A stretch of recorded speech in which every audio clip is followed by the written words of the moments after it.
मुख्तार साहब, सबसे पहले आप हमारे दर्शकों को अपने बारे में बताएं। अस्सलाम वालेकुम, नमस्कार साथियों। मेरे अपने बारे में बताने के लिए बहुत मुख्तसर सा ये है। मुख्तार अहमद नाम है। टायड़ा गांव से रहने वाला हूँ। कामा विधानसभा के एक छोटा सा गांव है, कामा से लगता हुआ ही। और पेशे से मैं चार्टर्ड अकाउंटेंट हूँ। और मेरी जो स्कूली एजुकेशन है वो कामा से ही हुई है।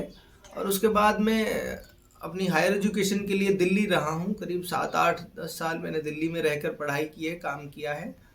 और उसके बाद आजकल अभी मैं प्रैक्टिस में हूँ। और गुड़गांवा, महेंद्रगढ़ और फिरोजपुर झिरका ऐसे करके मैं कुछ जगहों पे अपने साथियों के साथ मिलकर प्रैक्टिस का काम करता हूँ। और उसके अलावा एक और बहुत जो छोटा मोटा जो काम मैं करता हूँ वो स्कूल चलाते हैं हम पहाड़ी में, मीर पब्लिक स्कूल के नाम से। और सोशल वेलफेयर के कुछ कोचिंग्स वगैरह का काम है जिसमें मैं इन्वॉल्व रहता हूँ। और सोशल वेलफेयर के और जो कुछ वक्त के हिसाब से जैसे काम आ जाते हैं तो उसमें भी कोशिश ये करते हैं कि मेरे हिस्से की हिस्सेदारी उसमें भी हो।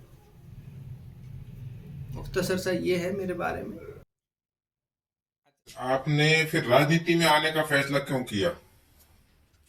बेसिकली जीवन में बहुत सारी चीज़ें प्लानिंग से नहीं होती। कई सारी चीज़ें जीवन में ऐसी रहती हैं जिनकी आप कभी प्लान नहीं करते। और लेकिन वक्त, परिस्थितियाँ ऐसी बन जाती हैं कि कई फैसले आपको लेने पड़ते हैं। तो मैंने भी राजनीति का फैसला जो है, बहुत सारी चीज़ें हैं जो मिलजुल कर एक फैसले तक पहुंचती हैं।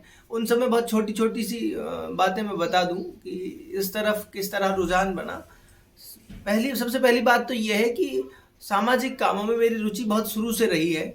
जब मैं खुद स्टूडेंट था तो उस ज़माने से भी मैं कोशिश ये करता था कि कुछ ऐसा हो जिसमें समाज में मैं मेरे हिस्से का योगदान दे सकूं।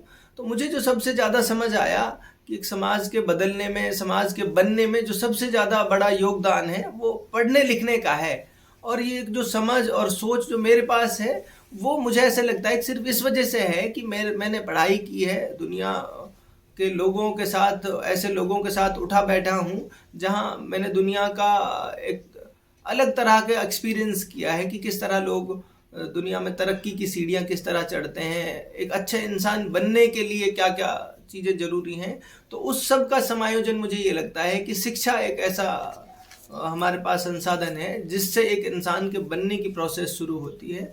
और कोई समाज, कोई इलाका, कोई मुल्क जो तरक्की कर सकता है और जो आगे बढ़ सकता है वो शिक्षा एकमात्र ऐसा संसाधन है जिससे बढ़ सकता है।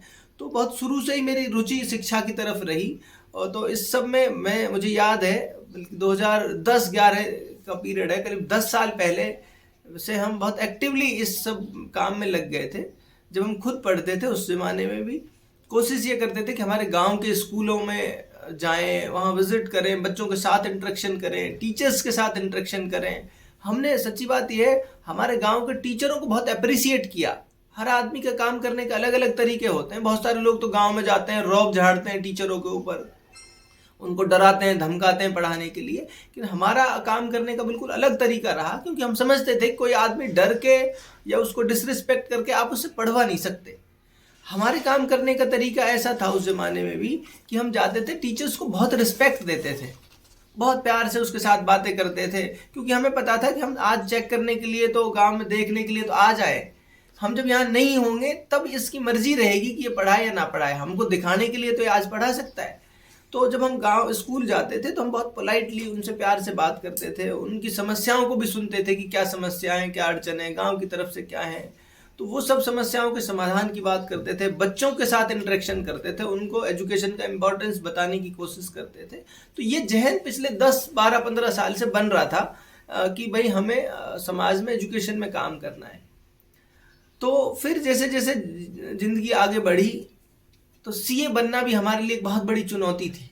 क्योंकि मेरे जैसा आदमी जो गांव देहात से निकला हो, कामा से बहुत मेरी साधारण एजुकेशन हुई, बहुत साधारण ही मैं स्टूडेंट रहा।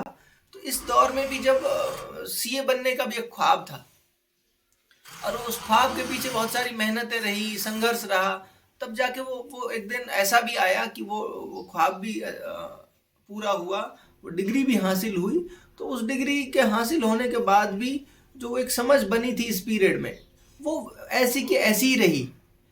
वो ऐसी की ऐसी इसलिए रही कि डिग्री लेने के बाद भी, काम हाथ में आने के बाद भी सोच वैसी ही थी फंडामेंटली कि यार अगर थोड़े पैसे अपने पास आते हैं तो अपने इलाके में, अपने क्षेत्र में, अपने देश में जहाँ हम काम करेंगे, जहाँ भी हम रहेंगे, वहाँ एजुकेशन पे जरूर काम करेंगे, क्योंकि वो चीज़ बहुत सेटिस्फेक्शन मन को देती थी, बहुत उससे खुशी मिलती थी मन को। तो जैसे ही हमने काम करना शुरू किया सीए बनने के बाद, तो उस पीरियड में ये था कि भाई अगर अपने पास थोड़े से भी पैसे आ गए तो वो हमको एजुकेशन में इन्वेस्ट करना है अपने इलाके में, क्योंकि हमारा इलाका ऐसा है जो दिल्ली से और बड़े शहरों से बहुत नज़दीक है, देश की राजधानी से मात्र 1 घंटे की दूरी पर है, और एजुकेशन में पूरे देश में सबसे पिछड़ा इलाका है। तो बहुत मन में पीड़ा भी होती थी। दिल्ली में जब रहते थे, लोगों से बातें करते थे, सुनते थे कि यार इतना नज़दीक होते हुए आप इतने पिछड़े हुए हो एजुकेशन में। तो उसके लिए सर आप काम कर ही रहे हो, आपने स्कूल भी जैसा आप बता रहे हो स्कूल खोला है, तो फिर राजनीति में आने की कहानी वही कहानी कोशिश कर रहा हूँ आपको बताऊं। तो इस सब प्रोसेस में हुआ क्या, हमने जैसे ही थोड़े पैसे आए तो हमने अपने स्कूल, अपने इलाके में जगह देखकर हमने स्कूल बनाया वहाँ पे, और इस ख्वाब के साथ बनाया कि ऐसे 10 स्कूल हमें अगले 10 साल में बनाने। तो जब ये 10 स्कूल अगले 10 साल में बनाने का हमारा ख्वाब था, और ये था कि भाई हमारे ऐसे बहुत सारे साथी इस प्रोसेस में मिल गए थे जो पैसे से भी मदद करते थे, और हर तरह से जो इस सपने के साझेदार थे, जो ये कहते थे कि मुख्तार भाई हम सबको मिलजुल के ये काम करना है, और ये 10 स्कूल खुलने तक का सफ़र बहुत आसान है, हम सब मिल के कर लेंगे। तो जैसे ये सफ़र शुरू हुआ और हमारा पहला स्कूल बन के तैयार हुआ, हमें काम करना शुरू किया, तो जिन चुनौतियों की हमने सोची भी नहीं थी, जिस चुनौतियों के बारे में हमने कल्पना भी नहीं करी थी, उस तरह की चुनौतियां आने लगी। और ऐसी चुनौतियां अनएक्सपेक्टेड, समाज का एक ऐसा तबका जिससे हम ये उम्मीद कर रहे थे कि ये तबका हमसे आके ये कहेगा कि मुख्तार साहब कोई परेशानी आए, कोई दिक्कत आए तो हम आपके साथ खड़े हैं और आप हमें बताइएगा। जो राजनीतिक ओहदों पर बैठे हैं और सोशली जो बहुत वेल नोन आदमी हैं, उनकी तरफ से उम्मीद तो ये की जा रही थी हमारी तरफ से कि वो आएंगे और अप्रिसिएट करेंगे काम को, क्योंकि बुनियादी काम हो रहा था, जो काम उनके करने का था, कोशिश हम ये कर रहे थे बहुत से सीमित संसाधनों में कि वो काम हम कर रहे थे। नहीं तो काम तो उनके करने का था जिनके पास बड़े बड़े रिसोर्सेज थे, बड़े बड़े पैसे थे जिनके पास, और राजनीतिक जिनके पास पावर्स थी, उनका काम था कि वो इलाके के बारे में सोचते, समझते और उसकी प्रॉब्लम्स को आइडेंटिफाई करके उनके सॉल्यूशन ढूंढते। इस सब में जब हमको ऐसा लग रहा था कि ये आदमी हमको हेल्प करेंगे अगर ज़रूरत पड़ी तो उसके उलट काम होने लगा। वो हेल्प होने की बजाय उनकी वजह से ऐसी ऐसी प्रॉब्लम्स क्रिएट की जाने लगी जिनका हमने कोशिश की बहुत पोलाइटली मिले जाकर। कोई आदमी कभी कोई सा विभाग चिट्ठी भेजता, कभी कोई सा विभाग चिट्ठी भेजता, उनसे जाकर मिलते तो वो हाथ जोड़ के खड़े हो जाते, कहते सीए साहब हमें तो आपसे कोई दिक्कत नहीं है, लेकिन आप फला साहब से जाके मिल लो, फला राजनेता से जाके मिल लो, मुझे कोई दिक्कत नहीं है यार, एक बार राजनेताओं के वहाँ हाजिरी लगा लो। तो हमने सोचा कि यार कोई दिक्कत नहीं है, हाजिरी लगाने में भी कोई बात है तो चल के मिल लेते हैं। तो उन दरबारों में हाजिरी के लिए जब हाजिर हुए, वैसे तो एक आदमी जब पढ़ता है तो स्टूडेंट लाइफ में भी और इस पीरियड में ना जिस तरह के जज्बात स्टूडेंट रखता है कि कल को मैं पैसे कमाने लगूंगा तो मैं मान सम्मान की ज़िंदगी जीऊँगा, मैं एक इंडिपेंडेंट सोच के साथ जीऊँगा, और कम से कम इस तरह की जी हुजूरी किसी की बिना वजह ना करनी पड़ेगी। लेकिन कई बार जब काम करते हैं तो इस तरह की परिस्थितियां आती हैं तो वो सब करना पड़ता है। तो उन दरबारों में भी हाजिरी हमने लगाई। उन दरबारों में हाजिरी लगाने के बाद जब वहाँ गए तो ये पता चला कि वो हाजिरी हमारी इसलिए नहीं लगवाना चाहते थे कि भाई कोई हमसे बात करनी थी या हमसे कोई समस्या थी।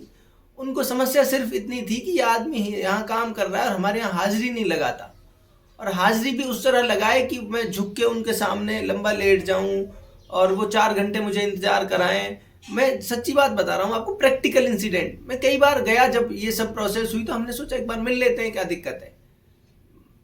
तो जब गए तो वहाँ 4 घंटे इंतजार करवाते हैं, 4 घंटे इंतजार कराते हैं। मुझे तो बड़ी ऐसा लगता था कि यार इसके पीछे क्या साइकोलॉजी है इनकी, किस तरह की सोच है। 4 घंटे आपको इंतजार कराएंगे, फिर कहेंगे कि फला वो जो है फला साहब हैं या फला साहिबा हैं जो वो अभी सो रही हैं या उनकी तबीयत सही नहीं है, आप कल आना।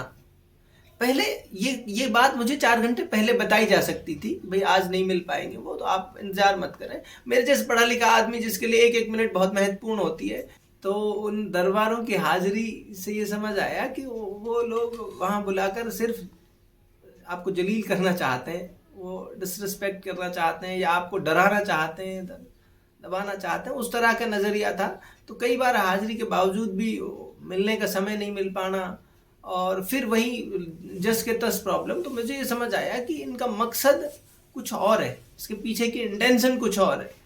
तो उस इंटेंशन में फिर हमने सोचा चलो काम करते हैं, फिर देखते हैं। लेकिन वो problem as it is day by day increase होती गई। और अब ये परिस्थिति थी मेरे सामने जिस तरह की, बहुत सारे साथी हैं जो यार दोस्त हैं जिनके साथ बैठ के मिल के ये सब डिस्कस भी किया कि यार ये इस तरह की परिस्थिति है, क्या करें। तो मेरे सामने 2 रास्ते थे। मेरे सामने एक रास्ता तो ये था कि जो ऐशो आराम की ज़िंदगी में छोड़ के दिल्ली गुड़गांव की ऐसी ज़िंदगी जो मैं बहुत एक अच्छी व्यवस्थाओं में, अच्छी सुख सुविधाओं में जी सकता था, जिसे मैं छोड़ आया था इस सोच के साथ कि नहीं, मैं जिस इलाके में मैं जन्मा हूँ उस इलाके में मेरी जिम्मेदारी बनती है कि मैं जो कुछ मेरे पास है मैं अपने लोगों के साथ, अपने इलाके के लोगों के साथ वो शेयर करूँ और उनके लिए काम करूँ। तो अब मेरे सामने ये सवाल खड़ा था कि या तो मैं वापस उस दुनिया में लौट जाऊं और वहां से लौट के मैं दोबारा इस इलाके में ना आऊं, क्योंकि वो एक जकड़न है, एक ऐसी परिस्थितियां हैं जहां आपको बहुत जकड़न महसूस होती है। एक आदमी बिना वजह एक अच्छे काम के लिए भी परेशान करने पे तुले हुए हैं। तो फिर ऐसा लगता था कि यार क्यों हम इस चक्कर में पड़ रहे हैं। कई बार फैमिली के लोग भी बोलते हैं कि आप क्यों चक्कर में पड़ रहे हो, लोग नहीं बदलेंगे, लोगों को नहीं बदलना तो आप जबरदस्ती क्यों बदलना चाहते हो, लोग नहीं पढ़ना चाहते आप जबरदस्ती क्यों पढ़ाना चाहते हो। फैमिली के लोग भी बहुत बोलते हैं, क्योंकि हर फैमिली में भी बहुत लोगों के अलग अलग जहन होते हैं। तो मेरे सामने 2 रास्ते थे। एक रास्ता तो ये था कि मैं वापस दिल्ली गुड़गांव चले जाऊं, अपने काम पे फोकस करूं और वही दुनिया है, वहां रह के अपने बच्चों के साथ रहूं, घूमूं फिरूं, ऐश करूं। ये एक रास्ता था मेरे सामने। दूसरा रास्ता मेरे सामने ये था कि ये अड़चने हैं, परेशानियां हैं और काम करते हैं तो आती हैं जनाब। इतना आसान होता ये काम तो बहुत पहले बहुत लोग कर चुके होते, तो मुख्तियार की जरूरत नहीं पड़ती इन परिस्थितियों में। तो मेरे सामने ये चुनौती थी कि मैं एक यहाँ रहूं और हर परिस्थिति का डटकर मुकाबला करूं। तो मैंने ये देखा कि भाई इन परिस्थितियों में मुकाबला करने के लिए जो जो संसाधनों की जरूरत है, मैंने जब अपने बारे में विचार किया तो उन संसाधनों से ऊपर वाले ने, अल्लाह ने, खुदा ने, ईश्वर ने मुझे उन सब संसाधनों से नवाजा है कि मैं इन परिस्थितियों का मुकाबला करूं। जब मैंने अपने बारे में असेसमेंट किया कि वो सब संसाधन आपके पास हैं जो इन सब परिस्थितियों से लड़ने के लिए चाहिए, तो फिर आपको क्यों भागना है। और ऊपर वाला आपसे कल क़यामत के दिन पूछेगा कि मैंने आपको सारे संसाधन दिए थे, मैंने आपको सारी परिस्थितियां दी थी, आप समझते भी थे कि ये परेशानी है, ये दिक्कतें हैं, तो आपने क्या किया उस समय। ये मेरी जवाबदेही मुझे लगता था कि मेरा रब, मेरा खुदा मुझसे पूछेगा। उस दिन मैं क्या जवाब दूंगा, इसका मेरे को जवाब नहीं मिला। इसका जब मुझे जवाब नहीं मिला तो फिर मैंने ये तय करा, अपने साथियों के साथ बैठ के उनके साथ डायलॉग किया, उनके साथ बातचीत की कि ये स्थिति है, ये परिस्थिति है और मेरा जी और मेरा ज़मीर जो है मुझे इस बात की इजाज़त नहीं देता कि मैं ये छोड़ के भाग जाऊं। मेरा ज़मीर तो मुझसे ये कहता है कि मुख्तियार, जब तक जिंदा हो और जो बात आपको सही लगती है, जो हक बात लगती है, उसके लिए संघर्ष करते रहो। और इस सब में पॉजिटिव ये है, जबकि मेरा कभी पैसे से मैं मुतासिर नहीं हुआ, पैसे ने कभी मुझे इन्फ्लुएंस नहीं किया, ना इससे मेरी जहन इस बात से बना कभी कि मैं राजनीति इसलिए करूं कि मेरे पास पैसा है। और मुझे सिर्फ सबसे ज़्यादा जो मुतासिर किया इस तरफ जाने में, वो इसी बात ने किया कि आज आपके पास वो सब संसाधन हैं जो इस परिस्थिति में लड़ने के लिए चाहिए। कल को मेरे बच्चे, मेरे पोते जब बड़े होंगे, वो मुझसे पूछेंगे बाबा ऐसी स्थिति थी, ऐसी जकड़न थी, आप उस जमाने में यंग थे, आप उस जमाने में जवान थे, आप क्या करते थे। मेरे पास इन सवालों का जवाब नहीं था। खुद को देने के लिए कि मैं उस जमाने में उन बच्चों से क्या कहूँगा। तो फिर मुझे ये लगा कि नहीं, मुझे संघर्ष करना चाहिए, मुझे ये रास्ता है जो संघर्ष का, वो रास्ता आसान था।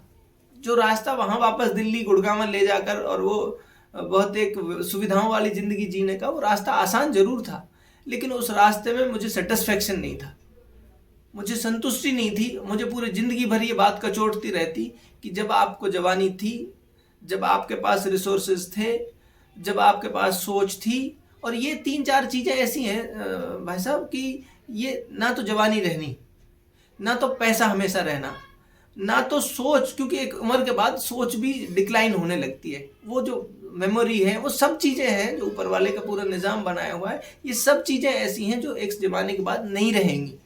तो मुझे ऐसा लगता था कि जब ये सारी चीज़ें हैं, आज जवानी भी है, आज पैसा भी है और आज सोच भी है, ये सब है, इसके बावजूद मैं वो रास्ता छोड़ के भाग जाऊं, वो संघर्ष का रास्ता छोड़ के भाग जाऊं, ये सवाल मुझे हमेशा कचोटता।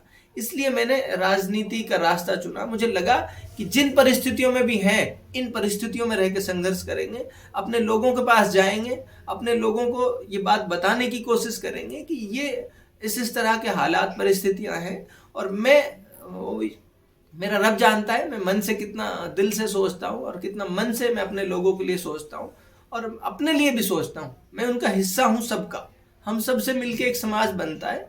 तो मुझे ऐसा लगता है कि हर घर तक, हर व्यक्ति तक पहुंचना अब हमारी जिम्मेदारी है।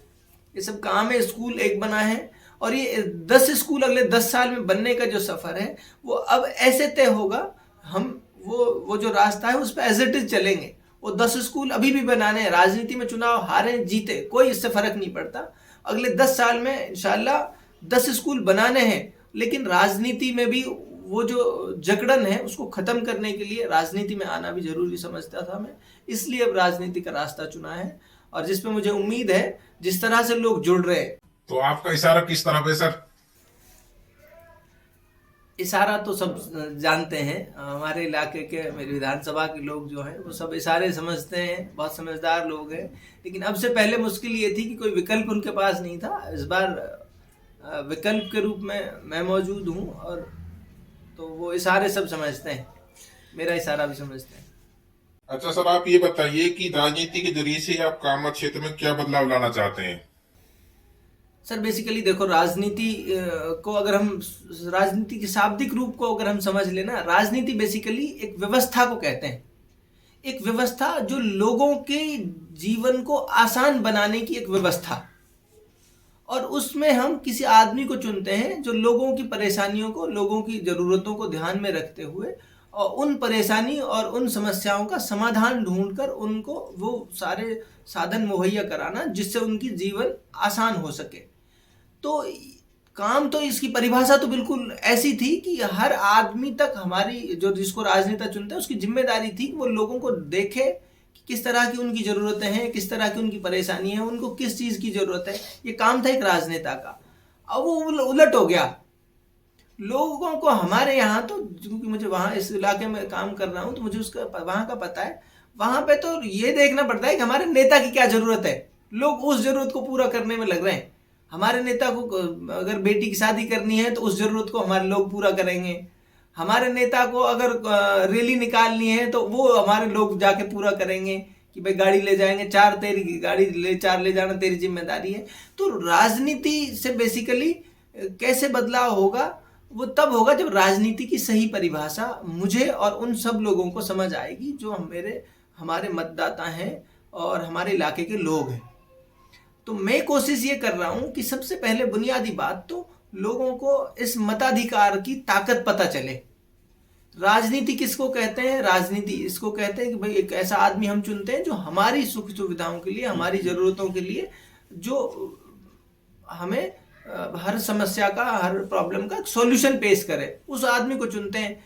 तो जब हमें ये पता चल जाएगा कि इस आदमी को हमने किस लिए चुना है, तो फिर हमारे को पता रहेगा कि उससे हमें क्या मांगना है, क्या पूछना है। तो इस सब में मतदाता को जागरूक बनाना, ताकतवर बनाना, पहला उद्देश्य तो मेरा ये है। इसीलिए मैंने अब से पहले, जो हमारे यहाँ का आमतौर पर ट्रेंड है, हमारे यहाँ का ट्रेंड ये है कि लोग कोई दिल्ली भाग रहा है टिकट के चक्कर में, कोई जयपुर भाग रहा है टिकट के चक्कर में, कोई कहीं दौड़ लगा रहा है। लेकिन जहां मतदाता है वहां कोई दौड़ नहीं लगा रहा, वहां किसी को फिक्र नहीं पड़ी कि भाई हमारा मतदाता क्या सोचता है, वहां के लोग क्या सोचते हैं, ये फिक्र किसी को नहीं है। तो मैं सबसे पहला, मैं किसी सिंगल दिन में कभी दिल्ली नहीं गया, न मैंने ये मेरी इस तरह की मानसिकता रही कि फला नेता के साथ फोटो डालो, इससे पता ये लगेगा कि आप बहुत ताकतवर हो, ये सब हो। ये मेरा काम नहीं है। मेरा काम क्या है? मेरा काम एक एक व्यक्ति को जाके ये बताने का है कि मतदाता के पास कितनी बड़ी ताकत है और हमारे मुद्दे क्या होने चाहिए। अगर हम धर्म जाति के नाम पे चुनाव लड़ेंगे तो ये उम्मीद करना कि हमारे बच्चे पढ़ जाएं, ये नाइंसाफी है। सर, आप किन किन मुद्दों को लेकर जनता के सामने वोट मांगने जाएंगे? सर, मेरा सबसे जो पहला मेरा सबसे मुद्दा है और जो मेरे जीवन का भी उद्देश्य है, मैं सबसे फोकस तो उसी पे हूँ। और मेरा मानना है कि वो ही एक अकेला ऐसा रास्ता है जो तमाम समस्याओं के समाधान ढूंढेगा एक दिन, और वो है शिक्षा का। हमने एक आंदोलन भी चलाया शिक्षा ही समाधान के नाम से, और वो पूरे इलाके में, पूरे देश में उसका एक बड़ा साउंड मैसेज गया। अभी हम राहुल गांधी जी के साथ भी थे, तो वो उस आंदोलन के और उस संघर्ष के तहत ही हमने उनसे मुलाकात की थी, और वो उनको बहुत पसंद आया वो concept. Myself, Sarok Khan Mewati. We are preparing young student of 11th 12th class for IIT JEE and NEET examination. Main तो हमारा जो मुद्दा था वो शिक्षा था। तो मैं नवोदय से पढ़ा हूँ, तो सर ने बहुत अच्छा प्रॉमिस किया कि यार एजुकेशन के लिए नवोदय ने बहुत अच्छा काम किया है, और अगर आगे हमारी सरकार आती है तो हम ब्लॉक लेवल पे नवोदय बनवाएंगे। पे अगर हम लिटरेसी की बात करें, बेसिकली जो हमारा मेन कंसर्न था, लिटरेसी आज भी 50% से नीचे है, और गर्ल्स जो लिटरेसी का रेशियो है वो 30% से नीचे है। हमारे यहाँ जो फीमेल लिटरेसी रेट है वो कम इसलिए है कि 8th क्लास के बाद ड्रॉप आउट रेशियो बहुत ज़्यादा है। तो ड्रॉप आउट रेशियो इसलिए है कि लोग रिलीजियस पॉइंट ऑफ व्यू से उनको लगता है कि बच्चियाँ सिक्योर नहीं हैं। तो सिक्योरिटी जो कंसर्न है उसको लेके हमने बात, क्योंकि पहली जनरेशन को पढ़ाना बहुत ज़रूरी है। अगर पहली जनरेशन हमारी पढ़ गई तो अगली जनरेशन को समझ में आ जाएगा कि एजुकेशन में कैसे हिस्सेदारी बढ़ाई जा सकती है।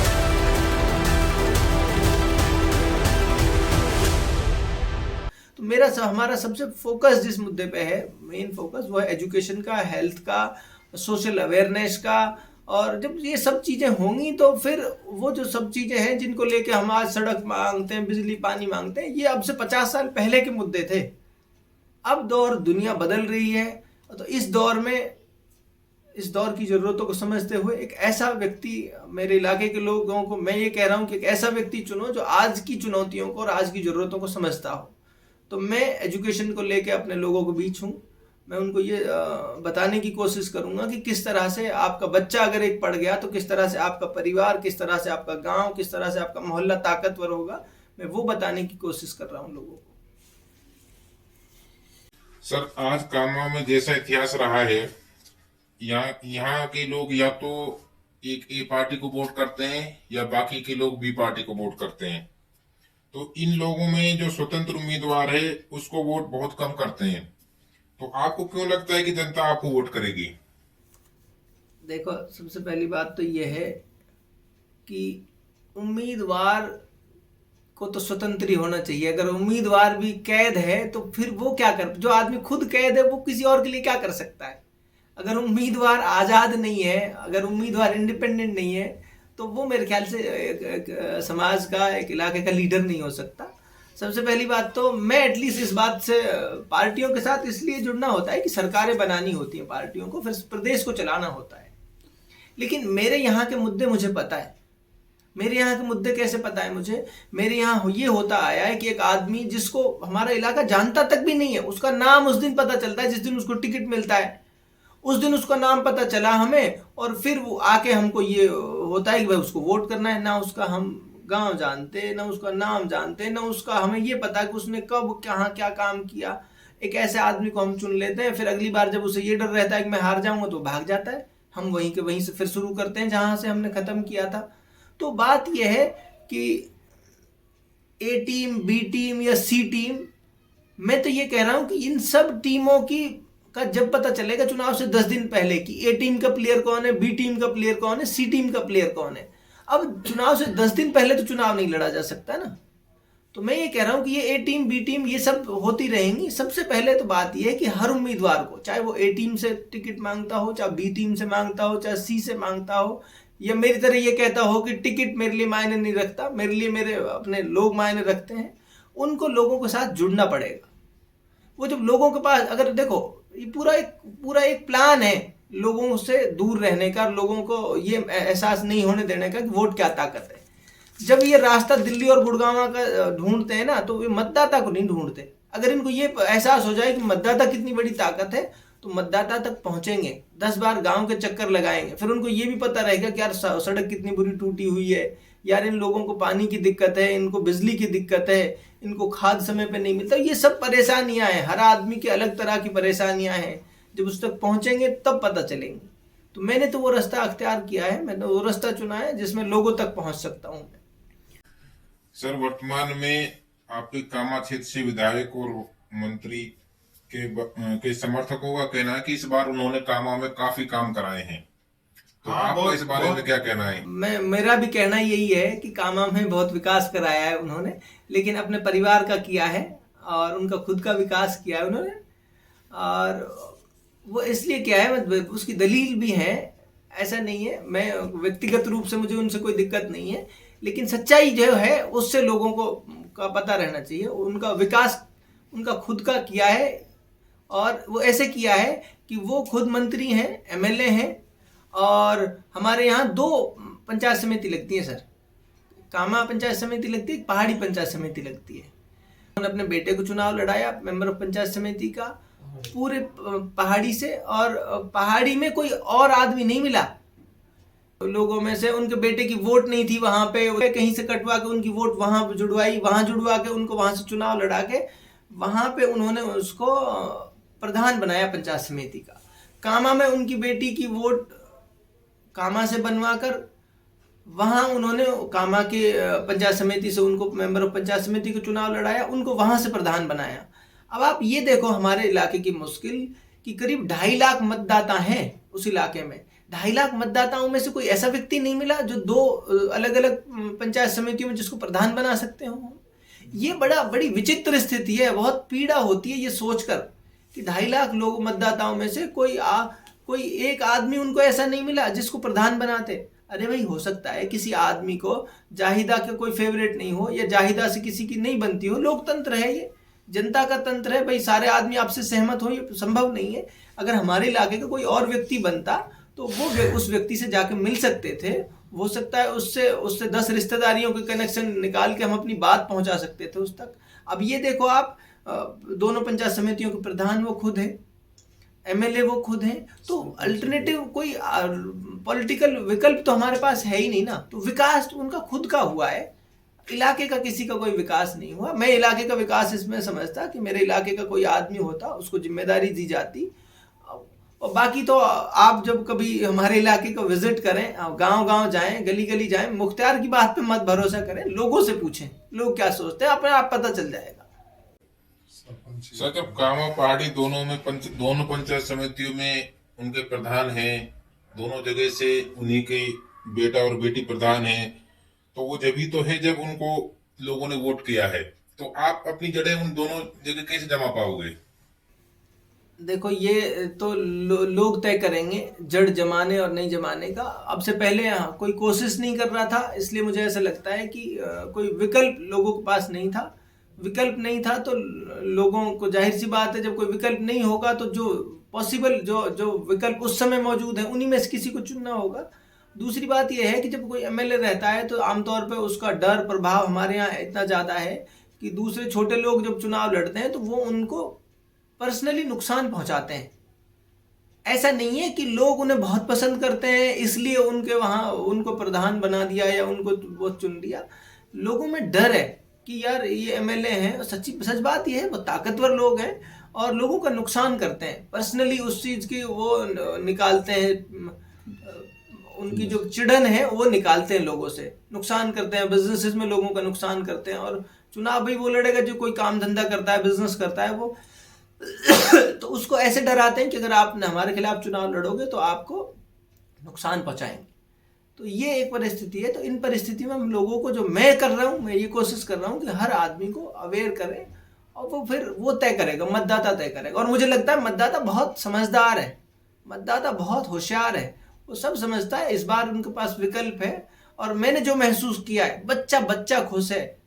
जो सामने नहीं बोलता ना, वो चुपके से आके ये कहता है, मुख्तार भाई आप बहुत अच्छा काम किया आपने। इस बार आप देखना जब चुनाव होंगे, तो इस बार देखना सामने भले कम लिख रहे हो, लेकिन जब वोट दबाने का टाइम आएगा, लोकतंत्र की ताकत वो वोट दबाने से है। जिस दिन वोट दबाने का नंबर आएगा, आप देखना कितनी बड़ी तादाद में लोगों को विरोध वोट डालेंगे। सर, कामा क्षेत्र में ज्यादातर लोग किसान हैं, जो किसानों में भी निम्न वर्ग के किसान ज्यादा हैं, तो उनके लिए आपके पास क्या प्लान है? देखिए, हमारा मुल्क हमेशा से बहुत जब से इसकी बुनियाद देखते हैं, कृषि प्रधान देश रहा है। और जितने हमारे यहाँ किसान जितनी मेहनत करता है, मैंने अलग अलग इलाकों की विजिट की है, देश के अलग अलग हिस्सों की विजिट की है। इवन मैंने अब से कुछ समय पहले एक मिनी इजराइल बोलते हैं एक जगह को, जयपुर से कुछ किलोमीटर आगे है, मैंने मॉडर्न टेक्नोलॉजी के बेस पे वो खेती कर रहे हैं, उन सबको विजिट किया है। आउट ऑफ कंट्री भी मैंने विजिट किए हैं, इस बात को समझने के लिए कि जो हमारे एग्रीकल्चर सेक्टर है वो किस तरह से काम करता है और उसको कैसे इम्प्रूव किया जा सकता है। तो आज की डेट में एग्रीकल्चर में इतनी अपार संभावनाएं हैं, और बस सिर्फ ये है कि हमें अपने फार्मर्स को ट्रेन करने की ज़रूरत है, उसको नई नई टेक्नोलॉजीज़ के बारे में अवेयर करने की ज़रूरत है, उसको ऐसा मार्केट अवेलेबल कराने की ज़रूरत है कि वो जो उसका प्रोडक्ट है वो सही मार्केट में बिना बिचौलियाओं के वो पहुंच जाए, वहाँ उसको उसके प्रोडक्ट का उचित दाम मिल जाए। तो इस सब प्रोसेस में जो एटलीस्ट मेरे जैसे पढ़ा लिखा आदमी, जिसको आज के दौर की हर डेवलपमेंट का पता है, एक ऐसा आदमी अगर विधायक बनेगा जो ट्रेड फेयर अटेंड करता हो हर साल का, जिसको अगले 10 साल में आने वाले समय में क्या क्या टेक्नोलॉजी में चेंजेस हैं, एग्रीकल्चर सेक्टर में क्या क्या चेंजेस हैं, सर्विस सेक्टर में क्या क्या चेंजेस हैं, मैन्युफैक्चरिंग सेक्टर में क्या क्या चेंजेस हैं, अगर एक ऐसे व्यक्ति को ये सब पता है, तो वो सारे के सारे सेक्टर्स को बराबर लेके चलेगा। वो बिजनेसमैन को भी बराबर लेके चलेगा, वो किसान को भी बराबर लेके चलेगा। वो ढूंढेगा कि किसान को ताकतवर बनाने के लिए कौन कौन से संसाधन हैं जो उसको ताकतवर बना सकते हैं। तो मुझे लगता है बहुत सारी ऐसी योजनाएं हैं जो किसान को ताकतवर बना सकती हैं, किसान को मजबूत कर सकती हैं। तो अगर मुझे मौका मिला तो मैं उन सब को इम्प्लीमेंट करने की पूरी कोशिश करूंगा और अपने किसान की जो है उसको ताकतवर बनाने के लिए हर संभव प्रयास करूंगा। सर, आप जो बता रहे हो, आपने जयपुर में किसी गांव का दौरा किया था जिसको मिनी इजराइल के नाम से जानते हैं, हमने भी उसको देखा है, खुद ने भी। तो आपको लगता है कि आप उस टेक्निक को या उस तरीके को अपने किसानों में को दे पाओगे? मैं बता रहा हूँ आपको, हमारा किसान जितनी मेहनत करता है, पूरी दुनिया में कहीं का किसान उतनी मेहनत नहीं करता। और हमारे किसान को पूरी दुनिया में सबसे कम रिवार्ड मिलता है, हमारे किसान को सबसे कम उसकी मेहनत का फल मिलता है। वो सब चीज़ें ऐसी हैं, बहुत मुश्किल काम नहीं है, वो बहुत आसान काम है और बहुत कम रिसोर्सेज के काम है। मैंने देखा वहाँ पे 1 एकड़ ज़मीन का मालिक जो है वो 20-30 लाख रुपए साल में कमाता है सिर्फ खेती से। और कितनी वहाँ जिस इलाके में मैंने वो विजिट किया है, वहाँ पानी पूरे राजस्थान में सबसे कम है। राजस्थान में पानी वैसे भी कम है, लेकिन उस इलाके में मुश्किल से बहुत थोड़ा पानी है ज़मीन में, और वो भी 500-700 फीट नीचे जाके। मेरे इलाके में पानी की कोई समस्या नहीं है। मेरे इलाके में ज़मीन है वो बहुत फर्टाइल है। तो उनके मुकाबले तो अगर हम यहाँ वो सब एक्सपेरिमेंट करेंगे तो कई गुना ज़्यादा अच्छा कर सकते हैं। सर देखो, हो क्या रहा है बेसिकली, राजनीति में हमारे जो राजनेता हैं वो चाहते नहीं कि किसी चीज़ का आम जनता को फ़ायदा हो जाए। मैं तो यही कहूँगा, क्योंकि जो देखने में आता है उससे तो यही समझ आता है। वो उसका जीता जागता उदाहरण ये है कि सरकार की योजना है, सरकार क्या है, जो न्यू टेक्नोलॉजी से जो फार्मिंग हो रही है उसमें पॉली हाउसेस का इस तरह के आज कॉन्सेप्ट हैं, और उसका एक पॉली हाउस तैयार होने का 10, 12, 15 लाख रुपए का खर्चा आता है, और उसमें सरकार सब्सिडी देती है किसान को। सब्सिडी देती है किसान को सरकार, और वो जो प्रोजेक्ट 15-16 लाख रुपए का, 12-13 लाख रुपए का लगना होता है, वो मुश्किल से 1-2 लाख रुपए में किसान को लग के तैयार हो जाता है। बाकी सरकार सब्सिडी देती है उस पर। और वो मेरे इलाके में कोई सिंगल ऐसा व्यक्ति नहीं है जिसको सरकारी उस योजना का फायदा मिला हो। इससे मुझे क्या समझ आएगा? इससे मुझे ये समझ आएगा कि मेरे इलाके के जो नेता हैं, मेरे इलाके, क्योंकि आम आदमी को नहीं पता होता ना सरकारी योजना का, ये नेता का काम है, ये राजनेता का काम है कि वो उसकी सरकारी योजनाओं का कितना फायदा मेरे इलाके के लोगों को मिल रहा है। उसका एक बहुत छोटा उदाहरण और देता हूँ आपको। मेरे इलाके की जो एमएलए हैं वो आज शिक्षा मंत्री हैं। शिक्षा मंत्री हैं और सरकार ने शिक्षा के लिए, गरीब बच्चों की शिक्षा के लिए, गरीब बच्चों को अच्छी जगह से कोचिंग करने के लिए, नीट और आईआईटी की और क्लैट की कोचिंग के लिए सरकार उनकी फ्री में कोचिंग कराती है, कोटा के और जयपुर के बड़े इंस्टीट्यूशन से, और वो सरकार की योजना है, राजस्थान सरकार की। मेरे इलाके की शिक्षा मंत्री है। मेरे इलाके का कोई सिंगल बच्चा आज तक ऐसा नहीं है जिसको उस योजना का फायदा मिला हो। एक गरीब का बच्चा अगर जाता, गरीब का बच्चा फ्री में कोचिंग करके आता, वो नीट और आईआईटी में सिलेक्ट होता, आईआईटी के बच्चे को 1 करोड़ का पैकेज भी मिलता है। और मुझे सब से समझ आया, मुझे ये समझ आया कि इनको इसी बात से डर लगता है कि कोई बच्चा अगर नीट में पहुंच गया और किसी बच्चे को अगर 1 करोड़ का पैकेज मिलेगा तो वो दुनिया में घूमेगा, उसके पास पैसा होगा, वो पैसा होगा तो फिर हमारे खिलाफ चुनाव लड़ेगा। इस सब डर की वजह से वो चाहते नहीं कि किसी आदमी को इन सब चीज़ों का पता चले।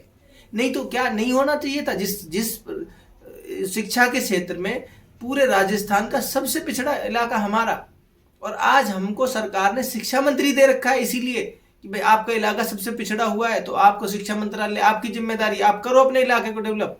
लेकिन हमारे इलाके में एक सिंगल बच्चा ऐसा नहीं है जिसको एजुकेशन की किसी योजना का फायदा मिला हो। तो ये क्यों नहीं होता? ये इसलिए नहीं होता कि नीयत ठीक नहीं है। जब तक नीयत ठीक नहीं है तो फिर कितनी भी कोशिशें कर ले सरकार, उसका फायदा। सर, आरोप लगाना बहुत आसान है और राजनीति में आरोप प्रत्यारोप चलते रहते हैं, लेकिन आपके पास क्या प्लान है रोजगार को लेके कि आप किस तरह से कामा वासियों को, कामा के नौजवानों को कैसे रोजगार दिलाएंगे? सबसे पहली बात सर ये है कि ना मेरा कभी इस तरह का व्यवहार मिजाज रहा कि मैं आरोप लगाऊं। मैं आरोप नहीं लगाता, मैंने हर बात अपनी तर्क के साथ आपको बताई। आरोप बिल्कुल नहीं लगाता मैं, ना मैं अपने बाकी जीवन में कभी आरोप लगाऊंगा। मेरी शख्सियत ऐसी है कि मुझे आरोप प्रत्यारोप में, मैं तर्क के साथ बात कर रहा हूं, तर्क के साथ आपको बता रहा हूं, आप मुझे तर्क के साथ काउंटर करिए। मैं ये कहता हूं रोजगार कितना आसान है हमारे इलाके में। हमारा इलाका दिल्ली से मात्र 60 किलोमीटर दूर है। हमारे इलाका सबसे, पूरे दिल्ली से लगती हुई सबसे सस्ती जमीन हमारे इलाके में है। हमारे इलाके में का आदमी जब पढ़ेगा, जब वो स्किल्ड होगा, तब वो हमारे यहाँ का आदमी दिल्ली में जाके काम करेगा। मेरे इलाके का अनपढ़ आदमी, दिल्ली और गुड़गांव की जो कंपनियां हैं वो अनपढ़ आदमी के लिए उनके पास कोई काम नहीं है सर। जब मेरे इलाके का आदमी स्किल्ड होगा, जब उसको मेन पावर जो हमारे इलाके में है उसको ट्रेनिंग मिलेगी, जब उसको टाइल्स लगाने की ट्रेनिंग मिलेगी, जब उसको वोकेशनल प्रोग्राम्स की ट्रेनिंग मिलेगी, तो वो स्किल्ड होगा, उसके पास सर्टिफिकेट होगा। दिल्ली गुड़गांव, मैं इस फील्ड का आदमी रहा हूँ, मैंने कंपनियों में काम किया, मैंने कल्चर देखा है, समझा है। वो मुझे बहुत अच्छे से पता है कि मैं अपने इलाके के बड़ी तादाद के लोगों को प्लेस करा सकता हूँ बड़ी कंपनियों में, लेकिन करा जब पाऊंगा जब मेरी नीयत ठीक होगी। सबसे बड़ी बात मैं जो बहुत भरोसे से कहता हूँ अपने इलाके के लोगों को कि एक ऐसा आदमी आपके बीच में है जो बहुत सक्षम है, वो कॉम्पिटेंट है, जिसको कंपनियों के कल्चर के बारे में पता है, जिसको हमारे टैक्स सिस्टम के बारे में पता है, जिसको हमारे सोशल सिस्टम के बारे में पता है, और जिसको हमारे पॉलिटिकल सिस्टम की समझ है, जो आपके बच्चों को पढ़ाने की बात करता है, जिसके पास आगे का रास्ता है कि पढ़ के वो रोजगार कैसे मिलना है उसके बारे में पता है। तो वो उस आदमी को अगर आप मौका देंगे तो डेफिनेटली, मैं दावे के साथ कह रहा हूं कि एक बड़ी तादाद में हमारे लोगों के पास रोजगार आएगा। हमारे लोग बड़ी तादाद में बाहर निकलेंगे काम के लिए। और अभी जो रिसेंट डेवलपमेंट है उसके बारे में मैं बहुत जरूरी समझता हूँ आपको बताना। अभी हमारे वहां से दिल्ली मुंबई हाईवे निकला है, देश का सबसे बड़ा प्रोजेक्ट है हाईवेज का, और दिल्ली से मात्र 20 मिनट की दूरी अब मेरे इलाके की, दिल्ली से 20 मिनट की दूरी है। आज आने वाले समय में वहां पे गोडाउन्स भी बनेंगे, फैक्ट्रीज भी बनेंगी, मैन्युफैक्चरिंग सेक्टर। अभी पिछले इस बजट में सरकार की पॉलिसीज के में है कि वहाँ पे वो SEZ बनाएंगे, स्पेशल इकोनॉमिक जोन सरकार की मंशा है वहाँ डेवलप करने की। लेकिन उस सब का डेवलपमेंट होने में मेरे इलाके को क्या मिलेगा, मेरे लोगों को क्या मिलेगा, मेरे लिए बहुत महत्वपूर्ण बात है। इलाके के लोगों को इसलिए नहीं कुछ मिलेगा कि मेरे इलाके का आदमी स्किल्ड नहीं है। हमारी जमीनें बिकेंगी, हमारी जमीनों से कंपनी कॉरपोरेट जो है वो तो उनके तो पेट भर सकते हैं, मेरे इलाके का आदमी को फिर भी रोजगार नहीं मिलेगा। मेरी चिंता इस बात में है कि जब ये सब डेवलपमेंट होंगे अगले आने वाले 10 साल में, 5 से 10 साल में जब ये डेवलपमेंट होंगे, तो मेरी चिंता इस बात की है कि मेरे आदमियों को भी उसमें काम मिले, मेरे आदमियों को भी रोजगार उसमें मिले। उसके लिए मैं प्लानिंग कर रहा हूँ। उसके लिए हमने अभी से, MLA बने ना बने इसकी फिक्र कोई बिल्कुल नहीं है, अभी से हमने कोशिश शुरू कर दी है कि हम अपने ऐसे लोगों को आइडेंटिफाई करके उनको अभी कुछ महीने के कुछ प्रोग्राम्स के कोर्सेज वगैरह करा के, वोकेशनल ट्रेनिंग्स करा के हम ये कोशिश कर रहे हैं कि जिस तरह के रिसोर्सेज आज हैं हमारे पास, उस तरह के रिसोर्सेज को हमें किस तरह प्लेस करना है इन सब डेवलपमेंट्स में। और फिर अगले 10 साल के लिए क्या तैयारी है, हमें जो नए रिसोर्सेज हैं, हमारे नए जो बच्चे हैं, उनमें कैसे स्किल्स डेवलप करनी है, उनकी लीडरशिप स्किल्स पे काम कर रहे हैं, उनकी ट्रेनिंग स्किल्स को कैसे और इम्प्रूव किया जा सकता है, टेक्निकल कोर्सेज में उनको कैसे आगे लेके जाया जा सकता है, अकाउंट्स के फील्ड में, मेडिकल के फील्ड में, इंजीनियरिंग के फील्ड में, उन सब में उनके साथ बहुत डेटा उनका कलेक्ट करके, उनके साथ डायलॉग करके ये सब कोशिश कर रहे हैं कि अगले 10 साल में इस सब डेवलपमेंट में हमारी हिस्सेदारी सुनिश्चित करनी है हमें। तो इसकी कोशिश हम आज से कर रहे हैं। सर, अभी जो 10 फरवरी को सरकार द्वारा वर्ष 2023-24 का बजट पेश किया है, उसमें आपके बगल में लगती विधानसभा नगर में एक इंडस्ट्रियल एरिया डेवलप करने के लिए सरकार ने प्रस्तावित किया है या वादा किया है, लेकिन ऐसा कामा में कुछ नहीं हुआ है। तो इसको आप किस नजर से देखते हैं? मैं तो सर मैंने पहले भी कहा है, मुझे ऐसा लगता है कि जब तक राजनीति में मनसा ठीक नहीं है ना, हमारे राजनेता की मनसा ठीक नहीं है, तो फिर उसके कितने कितने नुकसान होते हैं इलाके को, ये मैं और आप कल्पना नहीं कर सकते, ये और आप में कैलकुलेशन नहीं कर। और इससे ये जो है ना नियत, ये मनसा, इसकी बड़ी वजह यह है कि इनसिक्योरिटी बहुत है, डर बहुत है। डर इस बात का है कि कोई आदमी ऐसा ना निकल जाए, कोई आदमी पढ़ ना जाए, कोई आदमी किसी का अच्छा रोजगार ना हो जाए, क्योंकि सिस्टम जो है उस सब से लोग दुखी हैं। अगर कोई ऐसा हो गया तो फिर उनको ये भी पता है कि वो हमारी छुट्टी भी कर देगा। तो इस इनसिक्योरिटी में, इस डर में वो लोगों का कितना बड़ा नुकसान कर देते हैं। इवन यहां तक है करीब 15 करोड़ रुपए का बजट ऐसा है जो हमारी MLA साहब ने सरकार को, कलेक्टर को लिख के कैंसिल कराया कि मुझे स्कूल नहीं चाहिए। हमारे यहाँ कैथवाड़ा में एक बालिकाओं का स्कूल अलॉट हुआ था, वो सिर्फ हमारी MLA साहब ने, मंत्री जी ने सिर्फ इसलिए नहीं बनने दिया क्योंकि उस पंचायत का जो सरपंच है वो उसका आदमी नहीं है। अरे वो सरपंच हो सकता है, उसका आदमी नहीं है, पूरा गांव तो आपका आदमी है। उस सरपंच का अगर 10% उसको फायदा हो भी जाता, लेकिन हमारे लोगों को भी तो फायदा होता उसका। सिर्फ एक सरपंच को नुकसान करने के लिए आपने उस इलाके के 5000 वोटर्स का नुकसान कर दिया। वो उनको स्कूल मिलता, उनकी बच्चियां पढ़ती, उनके बच्चे पढ़ते। तो ये सब परिस्थितियां हैं जो उनका खुद के अंदर का डर है, जो उसकी वजह से होता है, और उस डर की वजह से ही वो नहीं मांगते। इलाके में डेवलपमेंट होगा, इलाके के लोगों की जमीनें बिकेंगी, इलाके के लोगों को रोजगार मिलेगा, तो उसमें कहीं ऐसा ना हो कि कोई आदमी हमारे इस रेस में हमसे आगे निकल जाए। तो ये डर है मुझे तो जो लगता है। सर, आप पेशे से एक चार्टेड अकाउंटेंट हैं जो पैसे के लेन देन को या इकोनॉमी को बहुत अच्छे से समझता है। तो आप कामा की इकोनॉमी के लिए क्या कर सकते हो या क्या बदलाव लाने की सोचते हो? देखो सर, इकोनॉमी में जो स्टेक होल्डर्स हैं, जो इकोनॉमी में हिस्सेदार हैं, वो इकोनॉमी के हिस्सेदार हमारे किसान, फार्मर्स हमारी इकोनॉमी के हिस्सेदार हैं। दूसरे हमारे हिस्सेदार सर्विस सेक्टर के लोग हैं जो जॉब्स करते हैं, जो सरकारी संस्थाओं में, प्राइवेट संस्थाओं में जो जॉब करते हैं, वो हमारी इकोनॉमी के हिस्सेदार हैं। एक व्यक्ति जो रेहड़ी की दुकान लगाता है या कोई बड़ा शोरूम जिसने खोल रखा है, वो हमारी इकोनॉमी का हिस्सेदार है। अब है क्या इस सब में, इन हिस्सेदारों को आज की जो परिस्थिति है राजनीति की, वो तो ये ढूंढते हैं कि ज्यादा कौन कमा रहा है, उसको कैसे दबाकर उससे पैसे ऐंठने। आज की डेट में ये स्थिति है इकोनॉमी की। और उसमें क्या होता है, जो एक बिजनेसमैन हो सकता है, उसके ग्रोथ का ग्राफ ऐसे जा रहा हो और आप उसको बीच में लाके और उसको अड़चने पैदा करोगे, तो वो हो सकता है दोबारा कभी उठ ही ना पाए, वो वापस वहीं चला जाए। तो मेरे जैसा आदमी जब कभी बनेगा, मेरे जैसे आदमी को कभी जब जिम्मेदारी मिलेगी, तो मैं ट्रेडर्स को, फार्मर्स को और सर्विस सेक्टर के लोगों को जमा करके उनके साथ ये बात करूंगा कि कैसे एक बिजनेसमैन जो आज ऐसे ग्रो कर रहा है, उसको और तेजी से ग्रो करने में कौन कौन से फैक्टर्स हैं जो काम कर सकते हैं।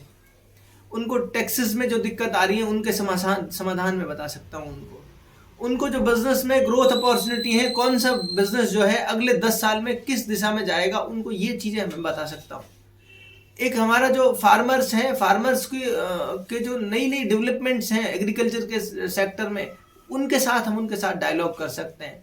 आज की डेट में कोई बात नहीं करने के लिए तैयार इन सब स्टेक होल्डर्स के साथ। तो इकोनॉमी में के जो जितने साझेदार हैं, जब इन साझेदारों के साथ बात होगी, जब इन साझेदारों के साथ बैठकर सिर जोड़कर ये बात करेंगे कि आप इन सेक्टर्स में, क्योंकि मैं एज अ कंसल्टेंट मैं प्रैक्टिस करता हूँ टैक्स और जीएसटी में, आरओसी में, कई तरह के अलग फील्डों में, इंटरनेशनल इंपोर्ट एक्सपोर्ट में, इन सब में कितने सारे बिजनेसेस की, ऑलमोस्ट सारे बिजनेसेस के हमारे पास अलग अलग क्लाइंट होते हैं। तो मैं मेरे इलाके के बिजनेसमैन को बहुत आसानी से ये समझा सकता हूँ कि कौन से बिजनेस में कैसे ग्रोथ अपॉर्चुनिटियां हैं और कैसे उनको मीट आउट करना है। उन ग्रोथ अपॉर्चुनिटीज को कैसे ग्रैब करने के लिए कौन कौन सी चीजें हैं जिनकी और तैयारी करनी है, कौन कौन से फील्ड हैं जिनमें काम करने की जरूरत है। तो मैं इकोनॉमी के बूस्ट करने के लिए हमारे पास बहुत सारे टूल्स हैं, बहुत सारी टेक्निक्स हैं। जब कभी जिम्मेदारी मिलेगी और नहीं भी मिलेगी तब भी, अभी भी हम कोशिश ये कर रहे हैं कि ट्रेडर्स के साथ हम अपना डायलॉग शुरू करें, ट्रेडर्स को इकट्ठा करके उनके साथ जुड़ के उनके साथ काम करने की भी कोशिश कर रहे हैं। सर, कामा के कई गांवों का मैंने विजिट किया है इस चुनावी दौरान उनको कवरेज करने के लिए या उन लोगों को सुनने के लिए। तो मुझे कई लोग ऐसे भी मिले जो आपके बारे में कहते हैं कि आप वो बेचारी जायदा को हराने के लिए चुनाव लड़ रहे हो, या कई लोग ऐसे भी मिले जिन्होंने कहा वो बेचारी जायदा के पीछे पड़ा हुआ है। तो इसके बारे में आपका क्या कहना है? असल में सर, आपको पता नहीं किसने ऐसा कह दिया, लेकिन हमारे इलाके में तो जो बात है जो मैं सुनता हूँ, मेरे सामने तो ये कहते हैं कि इस बेचारे के पीछे जायदा पड़ी हुई है। तो हो सकता है आपके पास अलग तरह की जानकारी हो, लेकिन मेरे से जो लोग मिलते हैं वो तो ये उनके बारे में तो वो तो मेरे सामने तो ये कहते हैं कि यार इस बेचारे के पीछे वो पड़ी हुई है। और उसकी दलील ये है मेरे पास कि मेरे पास हर विभाग की चिट्ठी है, संभाल के मैंने रखी हुई है। कभी ऐसा मौका आया तो मैं सबूत के साथ लोगों को दिखाऊंगा कि स्कूल चलाने वाले एक आदमी के साथ जब ये रवैया है, तो बिजनेस करने वालों के साथ क्या स्थिति होगी, ये कल्पना नहीं कर सकते आप। और मैं मिलता हूँ, अब मैं सार्वजनिक जीवन में हूँ, राजनीति में हूँ, तो मैं लोगों से मिलता हूँ, सब लोगों से, चाहे कोई उनका समर्थक है, चाहे उनका विरोधी है, चाहे कोई भी है, मेरे लिए सब वो है जिन तक मुझे पहुँचना है। आज कोई उनके साथ लग रहा है तो हो सकता है कल वो मेरी बात से सहमत हो जाए तो हमारे साथ आ जाए। तो हम जिस तरह से काम कर रहे हैं, हम लोगों तक पहुँचने की कोशिश कर रहे हैं और उनको ये बताने की कोशिश कर रहे हैं, तो फिर लोग हमें खुद भी बताते हैं, खुद लोग बताते हैं कि मैं फला बिजनेस करता हूँ, मैंने इतने लाख रुपए की माला पहनाई थी, मैंने ये किया उनके लिए, लेकिन मेरे साथ उन्होंने ये किया। तो बिजनेसमैनों में जितना डर है उतना किसी तबके में नहीं है हमारे इलाके में। तो हम ये बेचारे वाली जो बात आप कह रहे हैं कि उनके मैं पीछे पड़ा हुआ हूँ या उनको हराने के लिए खड़ा हुआ हूँ, तो राजनीति में सारे लोग नहीं जीतते, कोई एक ही जीतता है, सारे लड़ते हैं, बाकी वो हार जाते हैं।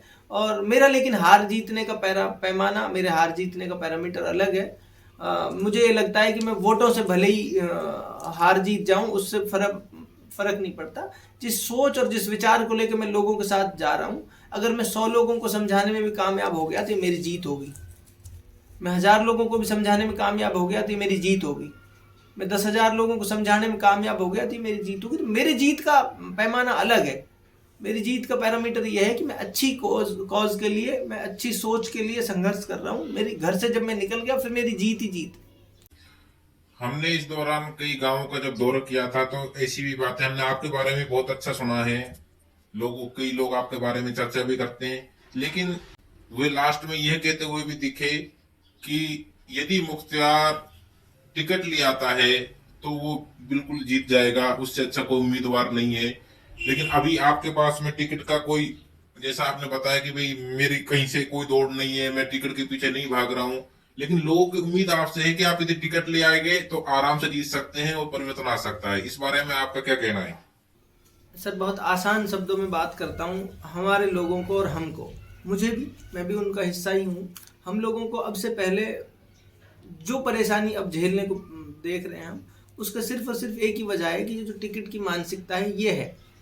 और मैंने कभी किसी से ये नहीं कहा कि मैं टिकट पे चुनाव नहीं लड़ूंगा, मैंने बल्कि अपने लोगों को ये कहा है कि मैं कांग्रेस पार्टी से टिकट मांग रहा हूँ। लेकिन मैं ये नहीं कहता कि टिकट मांग रहा हूँ इसलिए मुझे वोट दो, मैं कहता हूँ मुझे जांचो परखो, मुझे समझो।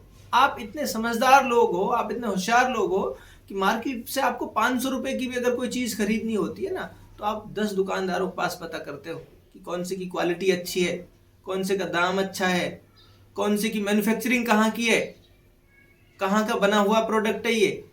तो ये हम 500 रुपए की चीज़ को खरीदने के लिए मात्र इतना दिमाग लगाते हैं, इतने होशियार लोग हैं हम। और हम जब अपने नस्लों का भविष्य तय कर रहे होते हैं, जब हम अपने इलाके का भविष्य तय कर रहे होते हैं कि हमारे इलाके को चलाएगा कौन, हमारे इलाके की, हमारे बच्चों की पढ़ने की, पढ़ाने की, हमारे मुश्किलों को समाधान करने की जिम्मेदारी हम किस आदमी को देंगे, तो उस आदमी के बारे में हम एक दिन पता नहीं करते। तो मुख्तियार ये कोशिश कर रहा है कि मुख्तियार एक ऐसी सोच लोगों में पैदा करे कि टिकट की हवाई बात करके कोई गड़बड़ आदमी कभी ना जीते। मुख्तियार आज टिकट की बात कर रहा है तो मुख्तियार सिर्फ इसलिए नहीं जीते, और मैं बाखुदा कहता हूं मैं कभी इसलिए नहीं जीतूं कि मेरे पास टिकट है। टिकट एक सहायक रोल प्ले कर सकता है हारने जीतने में, लेकिन सिर्फ इसलिए कि कोई टिकट है, चोर है, उचक्का है, उससे कोई फर्क नहीं पड़े, ये नहीं होगा। कामा विधानसभा के एक एक आदमी को ये एहसास कराना मेरी सबसे पहली जिम्मेदारी है कि ये गड़बड़ी नहीं होने देनी किसी भी सूरत में। और मैं कह रहा हूं सर, ये बहुत शुरुआती दौर है, आप देखना इतना बड़ा इंकलाब कामा में होगा जो पिछले इतिहास में 70 साल में कामा ने नहीं देखा। पहली बार कोई ऐसा आदमी है, मेरी दादी कहती थी दिल से रोया जाए तो फूटी आंख से भी आंसू आ सकता है। मैं मेरे लोगों के साथ दिल से जुड़ने की बात कर रहा हूं, लोगों के साथ बात कर रहा हूं। एक एक आदमी मुख्तियार के साथ कैंडिडेट है, मुख्तियार अकेला कैंडिडेट नहीं है। मुख्तियार के साथ अगर 10 लोग जुड़ गए तो वो 10 के 10 कैंडिडेट है। मुख्तियार के साथ सपोर्टर कोई नहीं है, मुख्तियार के साथ वोटर कोई नहीं है। मुख्तियार के साथ जितने लोग जुड़ेंगे वो सब कैंडिडेट है। और मैं कह रहा हूं अगर वो 10 लोग कैंडिडेट है तो वो 10 लोग इतना बड़ा बदलाव ले आएंगे इलाके में कि हम कल्पना नहीं कर सकते आज की डेट में। तो हमारे साथ जो भी आदमी जुड़ेगा, वो जो इलाके से हमदर्द मोहब्बत रखने वाला आदमी है, वो हर आदमी हमसे जुड़ेगा और वो चुनाव लड़ेगा खुद। तो ये बड़ा एक बदलाव है और उसका शुरुआती दौर है। आप देखना बहुत बड़ी तब्दीली और बहुत बड़े इंकलाब का मंच जो है कामा में तैयार हो रहा है। सर, कामा से इस बार आपके अलावा और भी कई नए उम्मीदवार की चर्चा है, जिनमें कई पुराने लोग भी हैं, कई नए चेहरे भी हैं, और दूर दूर से देश के दूसरे स्टेट से भी या राजस्थान के दूसरे जिलों से भी लोग कामा से आके चुनाव लड़ने की बातें कर रहे हैं, या उनके पोस्टर लग रहे हैं या उनके प्रचार चल रहे हैं। तो इस बारे में आपका क्या कहना है कि आप उन सबके बीच में अपने आप को कैसे अलग कर पाओगे? देखो, सबसे पहली बात तो मेरी ये है कि मुझे व्यक्तिगत रूप से किसी से कोई शिकायत नहीं है, और एक इंसान का फंडामेंटल राइट है, कॉन्स्टिट्यूशन ने उसको राइट दिया हुआ है कि वो चुनाव लड़ सकता है, और जिन लोगों को चुनाव लड़ना है लड़ते भी हैं। पर मैं उनसे उनके चुनाव लड़ने में मेरे लड़ने में क्या फ़र्क है, वो बुनियादी फ़र्क सबसे बड़ा ये है कि हर आदमी, जितने भी कैंडिडेट हैं उनमें से सिंगल कैंडिडेट कोई ऐसा नहीं है जो ये कह रहा हो कि भाई मैं चुनाव लड़ूंगा। वो सब ये कह रहे हैं कि मैं फला पार्टी का टिकट ला रहा हूँ। फॉर एग्जांपल बीजेपी के टिकट के लिए एक लंबी लाइन है और हर आदमी ये कह रहा है कि जेब मेरी इस वाली जेब में भी टिकट रखा है, इसमें भी रखा है, और पार्टी ने मुझे कह दिया है कि तुम तैयारी करो। दूसरे से पूछो वो उससे भी ज्यादा भरोसे से और कॉन्फिडेंस से कहता है। तीसरे से पूछो तो वो कहता है अरे टिकट की तो मेरी बात ही हो रखी है, टिकट तो आया ही समझो, पार्टी ने तो ये कह दिया तुम तो काम करो। तो ये सब लोग ऐसे हैं। अब मुझे तो ऐसा लगता है कि भाई किसी से फिर अगला क्वेश्चन अगर ये कर लो टिकट नहीं मिला तो टिकट में नहीं मिला तो उसका कोई जवाब नहीं है किसी के पास।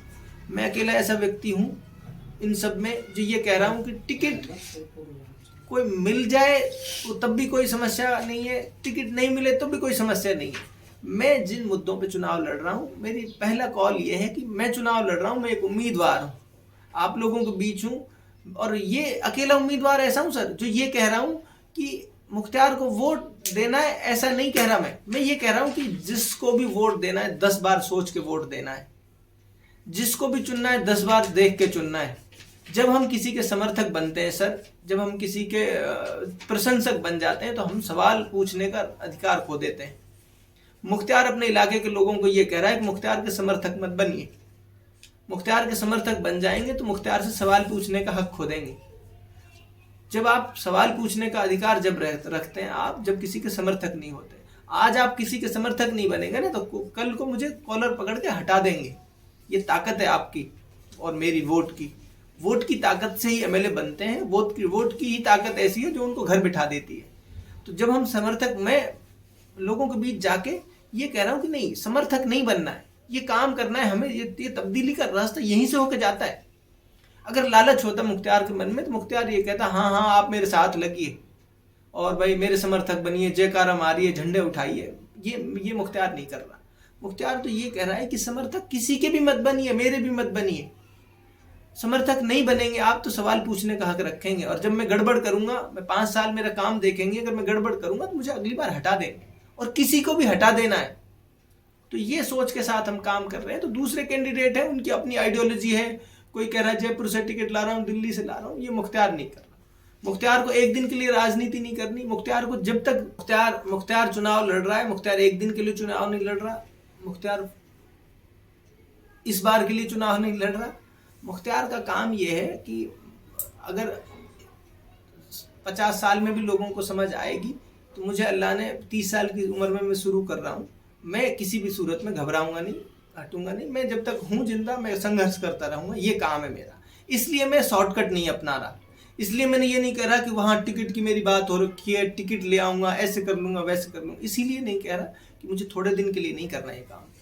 मुझे जब तक हूँ मैं, जब तक मैं प्रॉब्लम्स को आइडेंटिफाई करके उसका सॉल्यूशन नहीं ढूंढेंगे ना तो इलाज संभव नहीं है। कामा एक मुस्लिम बाहुल्य क्षेत्र है जिसमें काफी वोटर मुस्लिम हैं, और तो आप किस तरह से तालमेल बिठाएंगे कि सभी लोगों को आप एक साथ लेके चल सके?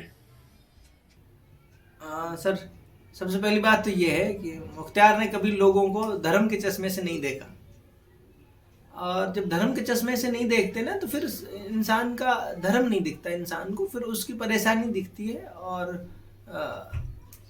उसका असल जो पीड़ा है वो दिखती है।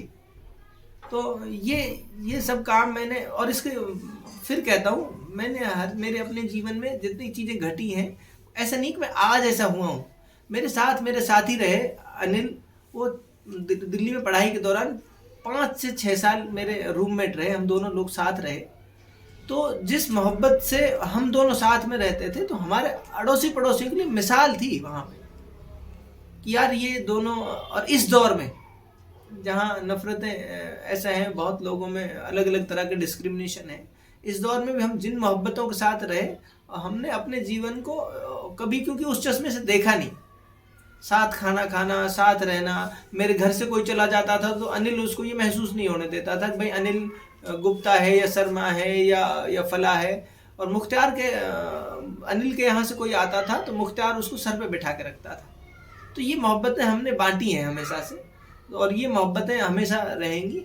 मैं कहता हूँ मेरे राजनीतिक सफ़र का सबसे पहला जो अहद है वो ये है कि मुख्तार कभी किसी से धर्म के नाम पे वोट नहीं मांगेगा। हमारा भारत देश है जो वो इसी तरह की एकता के लिए जाना जाता है, जहाँ पर हिंदू मुस्लिम साथ साथ रहते हैं, दूसरे धर्मों के लोग भी साथ साथ रहते हैं। लेकिन चुनाव का टाइम पे हमेशा हिंदू मुस्लिम या जाति विशेष के नाम पर ही वोट पड़ते हैं। ये यहाँ कामा का नहीं, सब जगह का यही हाल है। और वर्तमान में तो पार्टियां भी जातिगत समीकरण के हिसाब से ही वोट देती हैं। तो आप कैसे इन सब चीजों से पार पा पाओगे? सर देखो, राजनीति में क्या होता है क्या नहीं होता वो उसके बारे में मैं बहुत ज़्यादा नहीं कहना चाहता, लेकिन मैं क्या सोचता हूँ ये बहुत इम्पोर्टेंट है। मैं ये कह रहा हूँ कि राजनीति में लोग कभी नहीं करते, हिंदू मुस्लिम लोग नहीं करते। जो राजनीति में जिसको ये करने से फ़ायदा हो रहा, बहुत सिंपल फंडा है, राजनीति में जिसको ये करने से फ़ायदा हो रहा हो वो आदमी करता है। उसको जिसको चुनाव जीतना है उसको अगर ये कहने से फायदा होता दिखेगा ना कि वो ये कुछ ऐसी चीजें करो जिससे लोग पोलराइज हो। अब मैं अपने इलाके के लोगों से हर रोज ये कहता हूँ, अभी देखना आने वाले समय में अभी आपके पास आना भी शुरू कर देंगे, ऐसा दिखाएंगे आपको कि यार हमसे बड़ा मसीहा हमदर्द कोई नहीं है आपका। वो इसलिए दिखाएंगे कि अब उनको डर लगने लग गया कि यार एक ऐसा आदमी है जो लोगों के साथ जा रहा है, घर घर जा रहा है, लोगों से बात कर रहा है, पढ़ा लिखा है, जिसका लोगों में उत्साह है कि यार इस बार एक ऐसा आदमी चुनाव लड़ रहा है जो बहुत पढ़ा लिखा है, समझदार है, पोलाइट है, भड़का ऐसी भाषा नहीं बोलता, देख लूंगा फाड़ दूंगा चीर दूंगा टाइप का नेता नहीं है, जो सिंपल बहुत साधारण तरीके से बात करता है, बहुत साधारण तरीके से अपनी बात कहने की कोशिश करता है, बहुत चिल्लाता नहीं है, चीखता नहीं है। एक ऐसा आदमी इस बार चुनाव लड़ रहा है तो उनके अंदर अभी से बेचैनी है। और मैं लोगों को ये समझा रहा हूँ कि थोड़े दिन बाद आपको ये भी बताने की कोशिश करेंगे कि हिंदू हिंदू और मुस्लिम मुस्लिम ये सब बातें, लेकिन इस बार बहुत चालाकी से काम करना है। जब आपसे कोई आके ये कहे ना कि हिंदू मुस्लिम करे, तो आप उनसे ये कह देना कि तो रॉन्ग नंबर है, गड़बड़ा आदमी है उससे, या ये कह देना कि ठीक है सोचेंगे, और चुपके से आप अपने मन में ये सोचना कि ये गड़बड़ आदमी है। जो आपसे धर्म के नाम की बात करे, जो आपसे किसी भी डिस्क्रिमिनेशन की बात करे, वो आपके बच्चों को पढ़ाने की, आपके इलाके की तरक्की की, भविष्य की बात नहीं कर सकता। मैं जो सोचता हूँ मैं वो बता सकता हूँ, बाकी दूसरे लोग क्या करेंगे, मेरी हर संभव कोशिश रहेगी कि इस बार हिंदू मुस्लिम का चैप्टर है वो नहीं खुलेगा। इस बार मेरे इलाके घर घर जाकर लोगों को ये बताऊंगा कि ये हिंदू मुस्लिम का चैप्टर नहीं खुलेगा। और फिर मेरी जिम्मेदारी रहेगी, जो आदमी मेरे साथ जुड़ेगा, हम सब मिलके एक साथ जुड़ेंगे, हमारी जिम्मेदारी रहेगी कि हम ये नहीं होने दें। तो इस बार हम उम्मीद कर रहे हैं कि ये चैप्टर नहीं खुलेगा हमारे इलाके। सर, कामा का इतिहास रहा है कि काफी लोग चुनाव लड़ते हैं, हर बार पर्चा भरते हैं या प्रचार करते हैं, लेकिन उनमें से चुनाव आते आते काफी लोग बैठ जाते हैं किसी पक्ष में, वो चाहे किसी दबाव की वजह से समझें या टिकट ना मिलने की वजह से समझें। तो लोगों में एक ये भी आशंका है कि आप क्या चुनाव में लास्ट तक टिक पाएंगे या आप भी किसी बैठ जाएंगे किसी पक्ष में, या चुनाव लड़ना छोड़ देंगे। सर, सबसे महत्वपूर्ण बात यह है कि कोई आदमी समझौता करता है या कॉम्प्रोमाइज़ करता है किसी न किसी तरीके से, तो तब बैठने उठने की बात तब आती है। और मेरा अगर ये जो राजनीतिक सफ़र है, यहाँ तक मेरे पहुँचने की अगर यात्रा किसी को पता लग जाए, तो वो आदमी मेरे से पूछने से पहले ये कह देगा कि ये आदमी बैठेगा नहीं। और उसकी और एक बात आपको बताता हूँ बहुत महत्वपूर्ण, जब ये सब हम तय करने के प्रोसेस में थे कि यार हमको इलेक्शन लड़ना है, ये इस कंक्लूजन पे पहुंचने का ये तय करने के प्रोसेस में थे, तो मैंने सबसे पहले अपने परिवार के और अपने गांव के लोगों को इकट्ठा किया और मैंने उनके सामने ये अपनी बात रखी कि मैं इस तरह से मेरा मन है कि मैं इलेक्शन कंटेस्ट करूं इस बार। और मैं क्योंकि हमेशा से ऐसे रहा हूं, मैंने अपने परिवार का, समाज का हमेशा मानने वाला मेरा मिजाज रहा है, मैंने उनकी बात को हमेशा माना है, तवज्जो दी है। तो मैंने उनको सबसे पहले बिठा के यही बात बोली कि आज तो मुख्तियार आपको अधिकार दे रहा है, मेरी मंशा है चुनाव लड़ने की, आज मैं आपको अधिकार दे रहा हूँ कि आप मुझे बिठा सकते हैं, आप मुझे कह सकते हैं कि बेटा तू मत लड़े, तू सक्षम नहीं है, जो भी आप कहना चाहते हैं मुझे आज कह सकते हैं और मैं 100 के 100% आपकी बात को तवज्जो दूंगा। अगर आप ये कहेंगे कि मुझे चुनाव नहीं लड़ना चाहिए तो मैं आपकी बात को सराखों पर रखूँगा और मैं इस फैसले पर, इस बात पर विचार करूँगा। और लेकिन अगर आप ये कहते हैं कि नहीं बेटा आप चुनाव लड़ो और इसमें कोई समस्या की बात नहीं है, और तो फिर ये है कि कल को ये अधिकार मेरी मजबूरी है आपको से वापस ले लेने की, कि मैं आज आपको अधिकार दे रहा हूँ कि आप मुझे परिवार के नाते, मेरे बड़े होने के नाते मुझे बिठा सकते हो, लेकिन कल को मैं आपकी सारी बातें मान लूँगा, मैं लेकिन ये बात नहीं मान पाऊँगा आपकी कि मैं चुनाव ना लड़ूँ। उसकी वजह यह है कि जो आदमी मेरे साथ इस उम्मीद पे जुड़ेगा कि मुख्तियार चुनाव लड़ेगा, तो राजनीति में हमारे यहाँ जिस तरह का ट्रेंड है, बदला लेने की भाव से राजनीति की जाती है, लोगों को नुकसान पहुंचाने की भावना से राजनीति की जाती है। एक आदमी आज जो अपने बच्चों की बेहतरी के लिए, अपने इलाके की बेहतरी के लिए हमारी बातों पर भरोसा करके इस उम्मीद पे कि इस इलाके में कुछ तब्दीली आएगी मेरे साथ जुड़ जाता है, मेरे पास उसको जवाब देने के लिए कुछ नहीं रहेगा। तो ये मैं अधिकार, मेरी मजबूरी है आपको ना देने की बाद में, कि कल आप मुझे ये नहीं कह पाएंगे कि मुख्तार आपकी ये बात नहीं मानेगा कल को कि मुख्तार चुनाव ना लड़े। तो ये सब मैंने बात उनके सामने रखी, तो उन्होंने एक सुर में ये कह दिया, बेटा कोई बात नहीं है चिंता की, और आप चुनाव लड़ो, आपने हमें अधिकार दिया, ये मान सम्मान दिया कि आप मुझे बिठा दें तो बैठ जाऊंगा, ये बहुत बड़ी बात है हमारे लिए, लेकिन इसमें कोई चिंता की बात नहीं है, आप नौजवान हो, पढ़े लिखे हो, आपको चुनाव लड़ना चाहिए। तो ये बात सब उनके बीच में हुई है। ठीक है सर, आपने अपने सब लोगों से बातचीत कर ली है, लेकिन कल को ऐसा मौका आ जाता है कि वो लोग जो आज आपको प्रचार कर रहे हैं वही आपसे बैठने के लिए कहें या आपको वोट ना दें, तो आप क्या करोगे इस स्थिति में? सर सबसे पहली बात तो ये है कि मैंने हमेशा डिफरेंस ऑफ ओपिनियन का समर्थन किया है, और हमारे जो कॉन्स्टिट्यूशन है उसकी भी रूह है, हमारे कॉन्स्टिट्यूशन की, हमारे संविधान की रूह है कि we are agree to disagree. हम सब सहमत हैं कि हमारे किसी बात को लेकर दो अलग अलग नज़रिए हो सकते हैं, हमारे अलग अलग मत हो सकते हैं किसी एक बात पे। तो मेरे साथी हैं जो, या मेरे साथ जो घूम रहे हैं, लड़ रहे हैं, वो साथी भी अगर कल को ये कहते हैं कि भाई आप चुनाव मत लड़ो, तो मैं उनसे हाथ जोड़ के ये विनती करूँगा कि आप मुझे बेशक इस बार वोट ना दें, आप मुझे वोट देंगे इससे मैं असेसमेंट नहीं करूँगा कि आप मेरे रिश्तेदार या मेरे परिवार या मेरे ख़ानदान हैं या नहीं है, इस बात से मैं इस बात की कोई तुलना नहीं करूँगा। आप मेरे रिश्तेदार, मेरे दोस्त, मेरे यार, मेरे परिवार तब भी रहेंगे जब आप मुझे वोट नहीं देंगे। मैं सिर्फ इतनी विनती आपसे कर रहा हूँ कि अगर कोई कैसी मजबूरी आपके सामने है तो आप मुझे बेशक इस बार वोट मत दें, लेकिन मेरी रिक्वेस्ट ये है कि आप मुझे बैठने के लिए मत कहें, क्योंकि ये सब प्रोसेस में बहुत सारे लोग ऐसे हैं जो संघर्ष कर रहे हैं और वो संघर्ष मर जाएगा। मुख्तार हारने का जीतना मुख्तार के लिए महत्वपूर्ण नहीं है, लेकिन वो संघर्ष बहुत महत्वपूर्ण है, जिसकी उम्मीद पर, जिसके भरोसे पे ये संघर्ष खड़ा हो रहा है, वो बहुत महत्वपूर्ण है, वो मुख्तार से भी ज़्यादा महत्वपूर्ण है। हार जीत मुख्तार की नहीं है, हार जीत उन सब लोगों की है जो इस संघर्ष में मेरे साथ खड़े हैं। हारेगा मुख्तार नहीं, हार जीत वो सब लोगों की होगी जो इस संघर्ष में हम साथ खड़े हैं। तो मुख्तार उन परिवार से, उन रिश्तेदारों से, उन दोस्तों से अगर कोई ये कहता है कि तुम चुनाव ना लड़ो, तो उनसे हाथ जोड़ के यही कहेगा कि बेशक आप मुझे वोट मत दो, आप मेरे तब भी दोस्त रहोगे, जब भी आप मेरे रिश्तेदार रहोगे, तब भी मेरे परिवार रहोगे, पर ये मुमकिन नहीं है कि भाई हम चुनाव ना लड़ें। तो ये बहुत संक्षिप्त में मेरी बात है। इसका मतलब हम ये समझें कि आप किसी भी परिस्थिति में बैठने वाले नहीं हैं? ना, बैठने का कोई सवाल ही पैदा नहीं होता, इसलिए नहीं पैदा होता कि जो बैठता उठता है उसको कोई ना कोई लालच होता है। मुख्तार को कोई लालच नहीं है, मुख्तार एक सोच के पीछे संघर्ष कर रहा है, मुख्तार एक नज़रिए के पीछे संघर्ष कर रहा है, और वो सोच और नज़रिया उसके लिए हर चुनौती से, हर मुश्किल से ज़्यादा महत्वपूर्ण है। सर, आपके चुनाव लड़ने की घोषणा के बाद आप लगभग 10 दिन बाद में सऊदी अरब गए हैं उम्रा करने, जैसा हमारी जानकारी में आया है, और तो सुना है कि वहाँ पे जो भी दुआ मांगी जाती है वो ऊपर वाला जरूर उसको पूरी करता है। ये व्यक्तिगत प्रश्न है, लेकिन फिर भी मैं पूछना चाहूँगा, क्या आपने राजनीति में जीतने की दुआ मांगी है? सर बहुत इंटरेस्टिंग क्वेश्चन है, और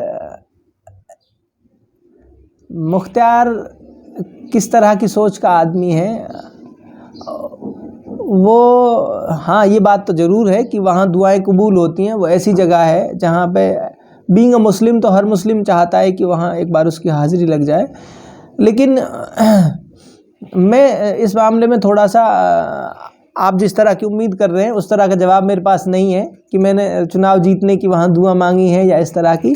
मैंने सबसे पहली दुआ, वैसे आपने जब सवाल पूछ लिया तो आपको बताता हूँ, और हमारे लोगों को भी बताता हूँ कि मुख्तार क्या मांगता है जब वहाँ जाता है। तो मेरी पहली नज़र जब काबे पे पड़ी तो मैंने अल्लाह से ये दुआ मांगी कि इसकी शान को यूं ही पूरी ज़िंदगी बुलंद रख। ये मेरी पहली, जो लोग बताते हैं, कुछ लोग अलग अलग तरह के अपने अपने विचार हैं, किसी के कोई कुछ मांगता है वहाँ जाके, कोई कुछ मांगता है। तो मैंने पहली दुआ मेरी ये थी कि इसकी शान को, इसके मर्तबे को पूरी दुनिया में यूं ही बुलंद रख, सच्चाई इंसाफ की जो मिसाल इन्होंने कायम की उसको यूं ही पूरी दुनिया में चमकाए। ये मेरी पहली दुआ थी। और राजनीति के पॉइंट ऑफ व्यू से अगर आप मुझसे पूछना चाहते हो तो वहाँ पे, क्योंकि काबे पे पहली नज़र जब पड़ती है, उस दुआ की बड़ी फजीलत बताते हैं। तो मेरी पहली दुआ तो ये थी उसको देखते ही कि अल्लाह खुदा इसके मर्तबे को, इसकी शान को पूरी दुनिया में यूं ही बुलंद रख, ये दुआ थी। दूसरी बहुत सारी दुआओं में एक दुआ ये भी थी अपने इलाके के लिए कि अगर मुख्तार के जीत जाने में खैर हो और भलाई हो तो मुख्तार जीते, और अगर किसी और साहब के जीतने में, किसी और साहब के विधायक वहाँ से बन जाने में खैर है, भलाई है, तो वो बन जाए। मुख्तार अपने इलाके की, अपने लोगों की खैर मांग सकता है, मुख्तार अपने लिए नहीं मांग सकता कि मुख्तार विधायक बन जाएगा तो उसमें खैर है। तो ये अल्लाह जानता है खैर किस चीज़ में, और मुझे अपने परवरदिगार से पूरा भरोसा है कि वो खैर का फ़ैसला आएगा जो वो हम सबको मंजूर है। फिर तो मुख्तार खैर मांग सकता है, वो मुख्तार ने खैर मांगी है। तो ये सब है कंक्लूजन। अपने लोगों के लिए दुआएं मांगी हैं, पूरी इंसानियत के लिए दुआएं मांगी हैं। तो ये सब हमें सिखाता है हमारा मज़हब कि हम बीइंग इंसान, पूरी इंसानियत के लिए हमारे पैगंबर साहब थे जिनकी वजह से वहाँ जाना होता है। वो पैगंबर का भी ये मैसेज था पूरी दुनिया को कि पूरी दुनिया के लिए वो रहमत बनकर आए थे। वो मुसलमानों के सिर्फ नबी नहीं है, वो पूरी दुनिया के इंसानों के नबी और पैगंबर हैं। तो उनका मैसेज भी पूरी दुनिया के लिए यही था कि हम इंसानों के लिए आसानी बने, हम इंसानों के लिए मोहब्बत और इंसानियत का पैगाम दें। तो पूरी दुनिया के इंसानों के लिए दुआएं की हैं कि हम सब मिलकर चैन से, अमन से, सुकून से इस दुनिया को और खूबसूरत बनाने के लिए। आप अपने मतदाताओं के लिए, अपने क्षेत्रवासियों के लिए क्या मैसेज देना चाहेंगे? बहुत संक्षिप्त मैसेज ये है जनाब कि किसी भी समस्या का समाधान तब संभव है जब उसका पहला चरण ये है कि उस समस्या को पहचानना। समस्या को पहचानने के बाद जब ये पता चल जाता है कि ये समस्या है इस आदमी को, तो फिर ही तो इलाज संभव है। अभी हमारे इलाके में जितने लोग आ रहे हैं वो जो हमसे हमदर्दी दिखा रहे हैं ना, वो ऐसे दिखा रहे हैं क्योंकि जब आदमी जमीन पे काम नहीं करता ना, तो उसको ना तो प्रॉब्लम पता रहती ना उसको सॉल्यूशन पता रहती। जब तक प्रॉब्लम ही नहीं पता तो सॉल्यूशन कैसे पता होगा? हमारे को जरूरत तो, परेशानी तो हमारी गर्दन में, और एक आदमी हमारे पैर में आके पट्टी बांधे और ये कहे यार मैं तेरा बहुत हमदर्द हूँ और मैंने देख तुझे पैर में पट्टी बांधी, तो ये देखने में हो सकता है हमदर्द लगे, देखने में हो सकता है ये लगे कि ये मेरा कितना शुभचिंतक है, कितना मेरा खैर ख्वाह है, लेकिन सही मायने में यह है कि हमारी परेशानी का उससे समाधान नहीं होगा। हमारी परेशानी का समाधान तो ये होगा, अगर गर्दन में दिक्कत है तो गर्दन का इलाज हो, अगर सिर में दिक्कत है तो सिर का इलाज हो, पैर में दिक्कत है तो पैर का इलाज हो। वो तब संभव है जब परेशानी को सही आइडेंटिफाई करके उसका फिर समाधान ढूंढना। मेरे इलाके की सबसे बड़ी परेशानी ये है कि मेरे इलाके के लोग पढ़े लिखे नहीं है, और ये परेशानी है मेरी, पीड़ा है मेरी। तो मैं उस परेशानी को समझकर मैं उसकी रूट में काम कर रहा हूँ, जड़ में। मैं अपने इलाके के लोगों से ये को मैसेज देना चाहता हूँ, संदेश देना चाहता हूँ, एक मौका मुख्तार को दे दो, खुदा के वास्ते एक मौका मुख्तार को दे दो। आपने 70 साल से अलग अलग लोगों को आजमाया है, इन 5 सालों में कुछ नहीं बिगड़ेगा। इन 5 साल में अगर आपने मेरे जैसा आदमी को मौका दे दिया तो अगर मैं गड़बड़ करता हूं तो मुझे 5 साल बाद फिर बदल देना। कितने लोगों को मौका दिया है, किसी ने नहीं किया ना कुछ आज तक भी। एक लड़का है आपके 20-30 साल की उम्र में, ये पढ़ा लिखा है, सक्षम है, सरकार ने जो पैमाने तय कर रखे हैं पढ़े लिखे होने का, काबिल होने का, उन सारे पैमानों पे वो एग्जाम देके खरा उतरा है। डिग्री खरीदी नहीं है उसने, आपके नेताओं के बच्चों की तरह नहीं है कि 1 करोड़ रुपए देके डिग्री ले आया हो। वो आम आदमी का बेटा है, उसने संघर्ष देखा है, उसने परेशानी देखी है, उसने वो रास्ता तय किया है जो एक आम आदमी का बेटा तय करता है। वो आपके सामने बड़ी हमदर्दी से, बड़ी मन से ये कहता है कि एक मौका आप मुझे दे दो। मैं 5 साल में बहुत भरोसे के साथ कह रहा हूँ, और इसलिए नहीं कह रहा कि मुख्तार बहुत कोई सुपरमैन है। मुख्तार सुपरमैन नहीं है, लेकिन मुख्तार के साथ ऐसे लोग हैं जो इंटेलेक्चुअल ब्रेन्स हैं। हमारे समाज की, हमारे इलाके की सबसे बड़ी ताकत हमारे इलाके के पढ़े लिखे लोग हैं। इस बात को समझना पड़ेगा। और किसी भी इलाके के लिए, किसी भी समाज के लिए उसकी सबसे बड़ी ताकत उसके पढ़े लिखे लोग होते हैं। उन पढ़े लिखे लोगों को जमा करके मुख्तार हो सकता है एग्रीकल्चर के बारे में ज़्यादा नहीं जानता हो, लेकिन एक दोस्त मेरा जिसने एग्रीकल्चर से PhD की हुई है, वो मुख्तार से बेहतर बता सकता है कि एग्रीकल्चर को कैसे बूस्ट करना है। और हमारे इलाके के लोग तो डरते हैं ऐसे लोगों से। तो मुख्तार ये कह रहा है कि मैं पूरे इंटेलेक्चुअल ब्रेन्स को, हमारे इलाके की पूरी उन ताकतों को जो बिखरी हुई है उनको इकट्ठा करके एक साथ जोड़ के उस ताकत को इतनी बड़ी ताकत देने का काम करूंगा। और 5 साल में बहुत बहुत जिम्मेदारी के साथ कह रहा हूं कि 50 साल का काम करना संभव है। तो मेरी रिक्वेस्ट मेरे इलाके के लोगों से ये है, मेरी विनती मेरे इलाके के लोगों से ये है कि ये अगले 5 साल आप ये सोच के दे दो कि यार ये पढ़ा लिखा लड़का है और इसका अभी तक का जीवन भी इसमें कोई ऐसा नहीं है कि जिसके जीवन में कोई ऐसा दाग धब्बा हो कि जिसके ऊपर हम ये तय करें कि यार ये पता नहीं कैसा होगा कैसा नहीं होगा। और फिर मैं ये कह रहा हूँ कि मैं जितने लोगों को जानता हूँ, जितने लोग मेरे टच में हैं, उनसे 10-10 बार पूछिए अलग अलग लोगों से, आपके साथ रहा है, आपके साथ भला इतना टाइम तक आपके साथ पढ़ाई की है, आपके साथ काम किया है, कैसा आदमी है, कैसे सोचता है, कोई एक सिंगल कमी ऐसी बता दो जिसके बहाने पे हम उसके साथ ना जुड़े। अगर किसी को एक ऐसी भी कमी मिल जाए तो डेफिनेटली उसको नहीं जुड़ना चाहिए। और अगर आप 100 लोगों से 10 लोगों से ये पता करते हो कि यार वो कैसा आदमी है, उसके बारे में पता करते हैं, और 10 के 10 आपको ये कहे नहीं वो अच्छा आदमी है, उसमें कोई गड़बड़ी नहीं है उसके अभी तक के जीवन में, क्योंकि मैं सार्वजनिक जीवन में ही रहा हूँ, मैंने काम किया है लोगों के साथ। अगर कोई ये कहता है कि कोई ऐसी गड़बड़ नहीं है उसमें, तो फिर मेरी विनती पे, मेरी रिक्वेस्ट पे गौर करना आपकी जिम्मेदारी बनती है। तो मेरे इलाके के लोगों से बहुत दिल से, बहुत मन से मेरी ये अपील है कि एक मौका मेरे जैसे लड़के को दें जो आपका बेटा है, आपके इलाके का है, जिसका घर परिवार सब आपने देखा है। कभी कोई मुझसे कमी भी होगी तो आप मेरे घर जाकर मेरे इलाके के, मेरे गांव के, मेरे मोहल्ले के और मेरे रिश्तेदारों से किसी से भी कह सकते हो कि यार ये गड़बड़ कर रहे हैं, इसको हम ऐसे ठीक कर सकते हैं। तो ये अंततः मेरा एक मैसेज है और मुझे उम्मीद है, मेरा दिल मानता है इस बात को, मेरे इलाके का एक आदमी जिस तक मेरा मैसेज पहुंच गया, वो एक आदमी मेरे साथ इतनी मजबूती से जुड़ेगा, वो अपने इलाके के लिए, अपनी नस्लों के लिए, अपने बच्चों के लिए वो मेरे साथ कंधे से कंधा मिलाकर संघर्ष करेगा। सर, एक अंतिम क्वेश्चन, आप हमारे दर्शकों को क्या मैसेज देना चाहोगे? सर, आपके दर्शकों को सबसे पहले तो मैं बहुत प्यार देना चाहूँगा कि एक दर्शक ही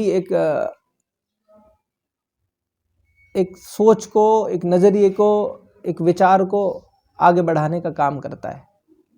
और उन सब तमाम देखने वालों से, जिन लोगों तक मेरी सोच, मेरा मैसेज पहुंचा है, उन लोगों से मैं अपील करना चाहता हूं कि आप चाहे मेरी विधानसभा के हैं, चाहे आप मेरी विधानसभा के नहीं हैं, आप उस सोच के साथ अगर हैं, वो सोच अगर मेरी बात आपको अपील करती है, तो आप दुनिया के किसी भी कोने में रहते हों, तो मैं समझता हूं कि मेरा फिर हक बनता है आपके ऊपर कि आप मेरी इसमें मदद करें, हम सबकी इसमें मदद करें। जिनके किसी के रिश्तेदार मेरी कॉन्स्टिट्यूंसी में हैं, जिनके किसी के यार दोस्त मेरी कॉन्स्टिट्यूंसी में हैं, तो वो उन तक ये मैसेज पहुंचाएं कि इस बार आपने उस साथी के साथ संघर्ष करना है, उसको वोट करना है, उसको सपोर्ट करना है, जिस तरह की भी परिस्थितियां हो। तो आप सब, अगर हम सब मिलके कोशिश करेंगे, हम सब मिलके चुनाव लड़ेंगे, पूरे इलाके के लोग, पूरी दुनिया के लोग जो इस सोच और इस विचार से सहमत हैं, तो फिर संभव नहीं है कि कोई आपको और मुझे हरा दे। तो आप सबसे मेरी ये रिक्वेस्ट है कि आप इस विचार को, इस सोच को ज़्यादा से ज़्यादा लोगों तक पहुंचाएं, और पहुंचाने के बाद जो आप अपनी जिम्मेदारी आप समझते हो, और उस जिम्मेदारी को समझकर आप अपने रिश्तेदारों को, यारों को, दोस्तों को हमें मदद करने के लिए, आप खुद को मदद करने के लिए बोलें, क्योंकि हमारी मदद होगी तो उस सब में खैर और उस सब में मदद हम सबकी एक दूसरे की। धन्यवाद सर, आप हमारे स्टूडियो में पधारे। हाँ सर, बहुत बहुत शुक्रिया। आप जैसे साथियों और मीडिया की बड़ी ताकत है आज के ज़माने में, तो मैं आप लोगों का भी बहुत शुक्रिया अदा करना चाहता हूँ। Thank you.